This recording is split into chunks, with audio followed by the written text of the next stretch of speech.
जग लेंगे ना, लेकिन जग में तो 4 गिलास आ सकते हैं, तो अब आप क्या ढूंढते फिरेंगे कि वो चीज़ जिसमें 2 ही गिलास है, जग ठीक है ना, समझ आई बात?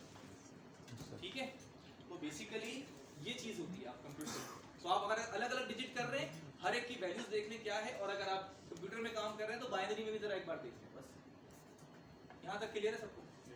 तो अभी सारी चीज़ें मैं क्यों कर रहा हूँ, ये मैंने काउंटर क्यों बनाया?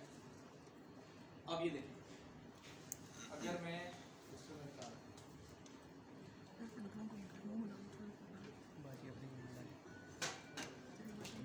ये जब कंप्यूटर स्टार्ट हुआ तो उसने ये वैल्यू ली, ठीक है, सही है, और उसके बाद आपने जो इनिशियलाइज कर दी चीज़ें जो आप शुरू से करते आ रहे हैं, आपने क्लॉक सेट करनी है, आपने GPIO A B C जो भी आप यूज़ कर रहे हैं सबकी सेटिंग करनी है एज इट इजी, ठीक है। आपने क्या करना है, ये टाइम चलाना है ना, मैं सिर्फ टाइम के इंक्रीमेंट का आपको बता रहा हूँ, कन्वर्जन का और डिस्प्ले का कल बता चुका हूँ, सही है। अब मैं ये कह रहा हूँ अलग अलग डिजिट रखने की बजाय how about using one variable of taking all these values. अगर कुछ लोग समझ रहे हैं तो समझ चुके होंगे कि ये पढ़ाने से पहले मैंने वो जो एक बचपन वाले सवाल कराए थे वो क्यों कराए थे, इसमें सारी इंफॉर्मेशन होगी, मैं सबको अलग अलग करूँगा, डिवाइड करके, समझ आ रही है बात? तो देखें हर 1 मिली सेकेंड के बाद वो लूप में आ रहा था ना, हम कल वाली बात, ठीक है। तो यहाँ पे आके वो क्या करेगा, टाइम प्लस प्लस, मतलब सही है, और बस एक चीज देख ले, if time is greater then क्या 86400 हाँ, क्योंकि आपने जो वेरिएबल लिया है लॉन्ग, ये एग्जैक्टली उतने बिकता नहीं है, ये उससे ज्यादा रख सकता है। 2 गिलास का पानी एक जग में लिया है, मैं चाह रहा हूँ कि जब खाली हो जाए तो पता चल जाए खाली हो गया, मैं उसको यूं ही कर रखूँ और पानी शायद आ जाए, खत्म हो गया ना, समझ आ रही बात? Yes sir. तो इसलिए क्योंकि मैंने जग बढ़ा लिया, गिलास कितना स्टोर कितना करना था, 3864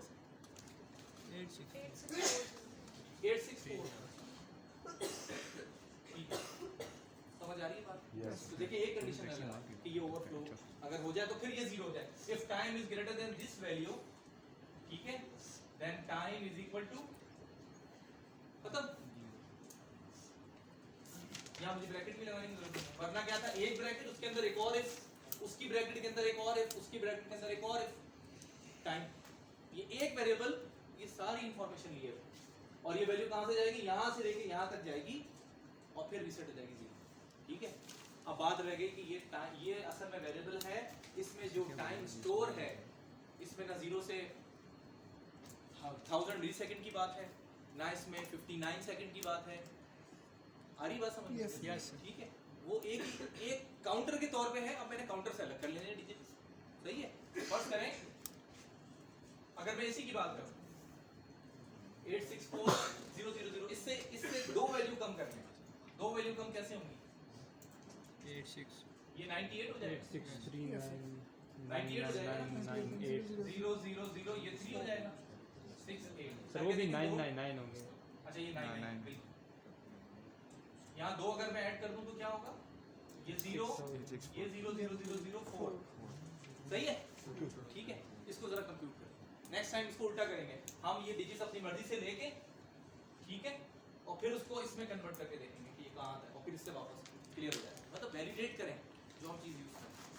तो इसको क्या करेंगे, अगर इस वक्त इस टाइम वेरिएबल में ये है जो कि बार बार इस तरह इंक्रीज हो रहा था, पहले तो मुझे ये बताएं ये टाइम का वेरिएबल हर कितनी देर बाद अपडेट हो रहा होगा,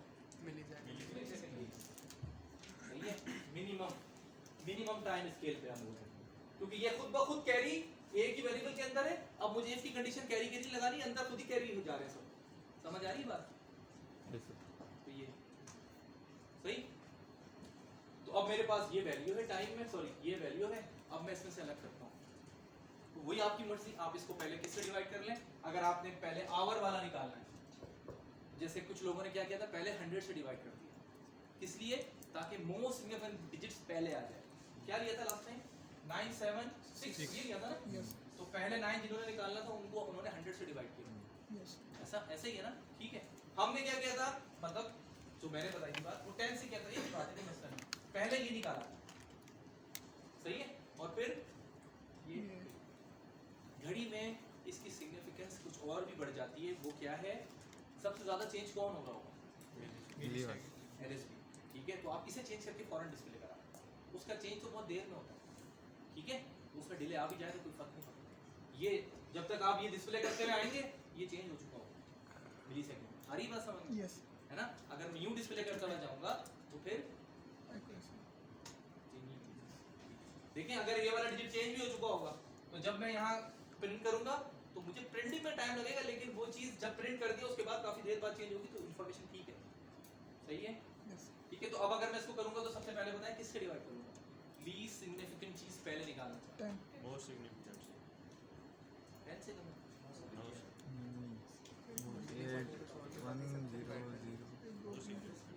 सही है, 10 से डिवाइड करेंगे सर, क्या निकल आएगा 8 मिली सेकंड का, है ना? फिर 9 फिर 10 से करूंगा, फिर 10 फिर 10 से करूंगा, फिर 10 60 से करूंगा। अब ये एक ही काउंटर में हर एक का अलग अलग है, ये देखिए यहाँ से पता चल रहा है 00 से 99, 0 से 9, 10 से डिवाइड, 10 से डिवाइड, 10 से डिवाइड, सही है। फिर 60 60 से डिवाइड, तो 60 से डिवाइड करेंगे तो क्या निकल आएगा, 2 निकलेंगे, एक निकलेंगे, सर 2 निकले 2 निकलेंगे, ठीक है। तो ये दोनों निकल आएंगे, फिर उसको आप अलग अलग कर लें 10 से डिवाइड करें, समझ आ रही है बात, सही है। सही एंड सो ऑन। एक बात बस मेरी और सुनिए कि यहाँ पर शायद ये 3 डिजिट, शायद ही बल्कि यकीनन ये 3 डिजिट एग्जैक्टली वही नजर आ रहे होंगे जो मिली सेकंड में होंगे, सही है, लेकिन यहाँ जाके ये चीजें चेंज हो जाएगी, क्यों? 60 60 20 10 10 नहीं, ठीक है। देखिए यहाँ पे आपको नजर आ रहा, मैंने ये जब लास्ट टाइम मैंने आपको एग्जांपल कराई थी डिवाइडिंग वाली, तो मैंने आपको बताया था, सोचे आपको नजर नहीं आ रहा वो डिजिट, अगर नजर आ रहा है तो डेसिमल में तो साफ नजर आ रहा है, ये 1 पर है, ये 10 पर है, ये 100 पर है, सही है, लेकिन यहाँ पे आपको नजर भी नहीं आया क्योंकि ये मल्टीप्लाई हो गई चीजें, अभी आपके सामने मल्टीप्लाई की थी मैंने, है ना, ठीक है। तो इसी तरह जो काउंटर इंक्रीज हो रहा है वो मल्टीपल में इंक्रीज हो रहा है, अब मैंने जब अलग करना है उसी हिसाब से अलग करना है, सही है, ठीक है। अब आपने एक काम करना है, कल जो है ना इसकी कोई भी रैंडमली 2 वैल्यूज ले ली, एक तो ये हो गई, यही लेने चाहे तो ठीक है, और एक और कोई वैल्यू ले, ठीक है, इससे ये टाइम निकालें, इसके अलावा यहाँ से एक टाइम लें, कोई भी एक टाइम वैल्यू ले लें विद इन द लिमिट्स, और उसको इसमें कन्वर्ट करके और फिर उसको रिवर्स करके देखें वैलिडेट, सही है। सर ये काउंटर्स की ये जो वैल्यू है इससे वो टाइम निकल जाता है, नहीं, अब पता है क्या है, ये सब मैंने क्यों करा है, कल हमने बताया था कि आपने एक घड़ी बनानी है तो आपने ये भी, इसकी भी अलग रखना है इन्फॉर्मेशन, इसकी भी अलग रखना है, और फिर इसको क्या करना है, लुकअप टेबल से इसका पैटर्न उठा के इसी के 7 सेगमेंट डिस्प्ले पे डाल देना है, तो वो चेंज हो जाएगा, ऐसे ही है, ठीक है। तो आपने अलग अलग वेरिएबल बनाए हुए थे और अलग अलग वेरिएबल को इंक्रीज करते थे, अभी क्या है देखें, इंक्रीज करने में इतना सा काम लग रहा है ना, बस उसके बाद आपने ये एक काम करना है, हर एक बार इंक्रीज करने के बाद कन्वर्ट करना है, सही है, बस इसको कन्वर्ट करने का ये फार्मूला अभी आप कर रहे हैं, उसी की कोडिंग हमने करनी है। जब हम ये 2 3 5 9 5 9 60 पे डिवाइड करते हैं, किस पे? 60 पे हमारे पास रिमाइंडर 65 आता है, तो वो कम सेकंड में आएगी, 60 पे सर हम 10 पे कर रहे थे तब पिछली वैल्यू सेम रहेगी, 60 पे तो पिछली वैल्यू सेम नहीं रहेगी, और मिनट्स हो जाए, मतलब आप ये कह रहे हैं कि जब ये रिमाइंडर निकल जाएगा, ये तो रिमाइंडर के तौर पर निकल जाएंगे तो आपके पास आएगा 8639900 होगा, क्वेश्चन में नहीं होगा, नहीं 00 नहीं होगा, फिर हाँ, अब आप इसको अगर 60 से डिवाइड करते हैं, इस पूरे को करेंगे ना, क्वेश्चन को पूरे को करते हैं, अभी हमने पिछले एग्जाम में किया है, पूरे क्वेश्चन को करते हैं if it is not greater than 9, ठीक है, लेकिन हमें यहाँ ग्रेटर देन 9 नहीं देखना, हमें हर दफा डिवाइड करना है, क्यों, हमें पता है हमने आवर्स तक जाना, ठीक है, अगर वो 00 होंगे तो 0 ही आ जाएगा क्वेश्चन, सही है। तो ये आप लोगों ने करके आना है नेक्स्ट टाइम, ठीक है। ये आपको एक प्रॉब्लम देके हम उसी हिसाब से कोडिंग वो पढ़ रहे हैं, आर्किटेक्चर किस तरह उसको सपोर्ट करता है, ठीक है, कोडिंग भी पढ़ रहे हैं उसी हिसाब से ड्राइव भी करें, ठीक है, ओवरऑल स्टेप बाय स्टेप हो चल रहा है। अब मुझे एक बात बताएं, आप लोगों ने सी शुरू किए, कौन सा सॉफ्टवेयर यूज करना है?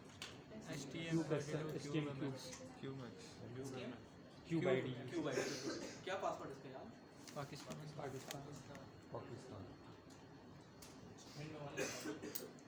क्यूब आईडी समझ आ रहा है? आसान होगी जिंदगी, ठीक है। लेकिन असेंबली जितनी पढ़ाई गई थी उतनी जरूर पढ़नी है, उसमें से पेपर में जरूर आएगा, ठीक है। ताकि पहले सेशन में ज़्यादातर वही आएगा, ठीक है। लेकिन बाद में आपको जब सब चीज़ें क्लियर हो गई और किसी ने अगर एक टूल बनाया हुआ है जो ऑटोमेटिकली चीज़ें कंप्यूट कर देता है, देखिए कर वही रहा है जो आपने असेंबली में या डेटा शीट देख के खुद से GPIO की वैल्यू और काउंटर उसकी वैल्यू, क्लॉक की वैल्यू कंप्यूट की, सही है, रजिस्टर वगैरह से डील किया।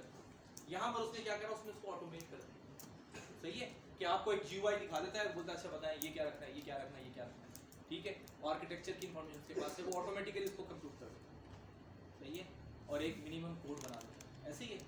कोड ट्रांसपोर्ट किया था कील में, ठीक है। तो वो बेसिक फंक्शन बनाता है, उसके बाद फंक्शनैलिटी लिखना आपका काम है, सही है। तो अब अगर आप अभी तक क्या किया LCD पे डिस्प्ले कराया है। ठीक है, नेक्स्ट टाइम मैं आपसे कहता हूँ कि LCD पे क्या डिस्प्ले कराए, नेम, ठीक है। अब मैं आपसे कहता हूँ आप नेम ना कराएं डिस्प्ले, आप सिंपल काउंटिंग डिस्प्ले कराएं, टाइम नहीं, पहले 0 आ जाए, फिर 1 आ जाए, फिर 2 आ जाए, फिर 3, और आपकी मर्जी की जो है वो पीरियड्स, कोई 1 सेकंड का, मिली सेकंड का नहीं, ठीक है। तो आप कोई डिले दे देना रैंडम, ठीक है। तो आप जो कोड लिखेंगे कहाँ से शुरू करेंगे?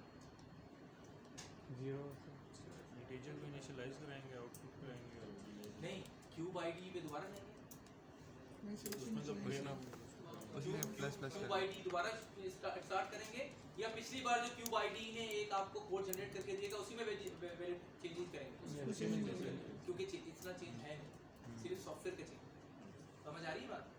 लेकिन मैं आपसे कहूँ नहीं, आप ऐसा करें, आप सीरियल पोर्ट से आपके पास आ रही है, सीरियल पोर्ट से एक बाइट आती होगी, आपने वो डिस्प्ले करानी है LCD पे। अब क्या करें, LCD वाला काम तो वही है, सीरियल पोर्ट तो मैंने इनिशियलाइज की नहीं थी पिछली बार। अब क्या करेंगे, आईडी पे जाएंगे, फिर उसी की आईडी पे जाएंगे जो पिछली बार सेव की थी। ये बात समझ आ रही है?